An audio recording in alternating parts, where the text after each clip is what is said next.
우리 몸과 주변의 다양한 사물들은 무엇으로 이루어져 있을까요?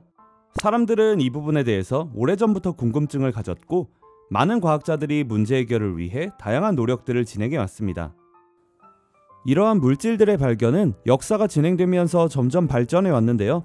기원전 6세기 가장 처음 탈레스는 모든 물질의 근원은 물이다 라는 주장을 하였습니다.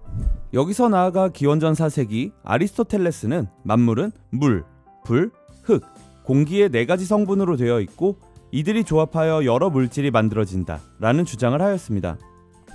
그 후 시간이 흘러 17세기 화학자 보일은 처음으로 더 이상 쪼개지지 않는 물질의 기본 성분인 원소라는 현대적인 개념을 처음 제시하였습니다. 나아가 18세기 라부아지에는 물을 분해하는 실험을 고안하여 물을 수소와 산소로 분해하는 데 성공하였고 이를 통해 물이 원소가 아님을 증명하였습니다.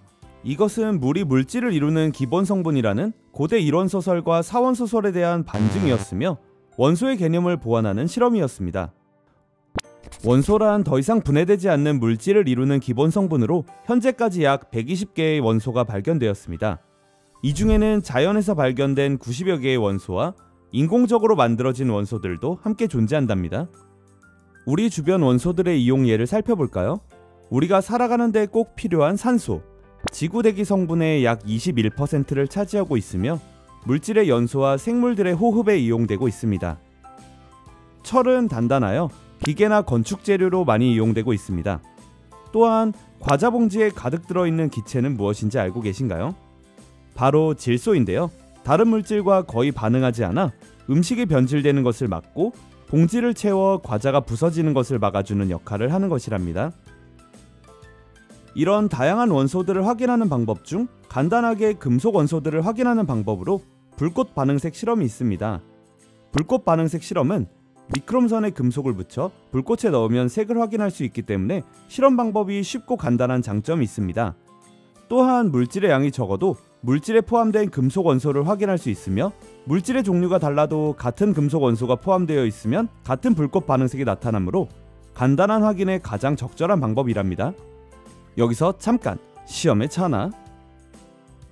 원소에 따른 불꽃 반응색은 다음과 같습니다. 너무 다양해서 외우기 어렵다고요? 그렇다면 재미있는 스토리를 통해서 외워볼까요? 과학구에서 이번에 지역 상인들을 대상으로 상가 벽면에 구에서 정해준 페인트로 새롭게 색을 칠하라는 명령이 내려왔습니다. 상인 여러분, 빨리 구청으로 오시기 바랍니다. 제대로 칠하지 않으면 큰 벌금이 있다고 하네요. 그런데 이게 무슨 일이죠? 과학구에서 준비한 페인트의 양이 너무 부족하다고 합니다. 빨리 와서 받아가지 않으면 꼼짝없이 벌금을 내야 되는 상황이에요. 여기에 화가 난 상인 불꽃씨는 구청을 찾아가 소리를 지르며 화를 내고 있습니다. 스빨 구청 칼라 빨리 바로 나눠주슌. 불꽃씨가 하는 이야기를 다시 들어볼까요? 스빨 구청 칼라 빨리 바로 나눠주슌. 화가 많이 나셨나 보네요. 일이 잘 해결되길 바라겠습니다. 빛을 나누는 장치인 분광기를 통해서 관찰하면 빛이 여러가지 색으로 나누어지는 것을 확인할 수 있는데요. 이때 나타나는 빛의 띠를 스펙트럼이라 부릅니다.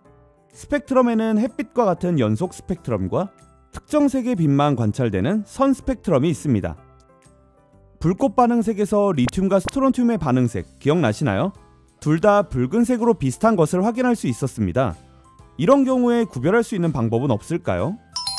있습니다. 선 스펙트럼은 원소의 종류에 따라 선의 색깔, 위치, 개수, 굵기 등이 다르게 나타나기 때문에 불꽃 반응색이 비슷해 눈으로 구별이 어려운 경우에도 구별이 가능합니다. 또한 여러가지 금속 원소가 섞여 있는 경우에도 각 원소의 선 스펙트럼이 그대로 나타나기 때문에 다양한 원소를 구별하는 데 도움이 된답니다. 여러가지 원소가 섞인 스펙트럼을 분석해 볼까요? 물질 물음표에 어떤 원소들이 있는지 확인해 볼까요? 아래 나와 있는 원소들의 선 스펙트럼과 비교해 보면 리튬과 칼슘 선 스펙트럼이 그대로 나타나는 것을 볼 수 있습니다. 따라서 물질 물음표에는 리튬과 칼슘이 포함되어 있다고 볼 수 있습니다. 하지만 스트론튬에 있는 이 부분의 선들은 물질 물음표에는 포함되어 있지 않죠? 따라서 스트론튬은 포함되어 있지 않다고 이야기할 수 있답니다. 이러한 선 스펙트럼의 성질을 이용하면 불꽃 반응색의 한계를 보완해 원소들을 보다 정확하게 구별할 수 있답니다. 기억하세요.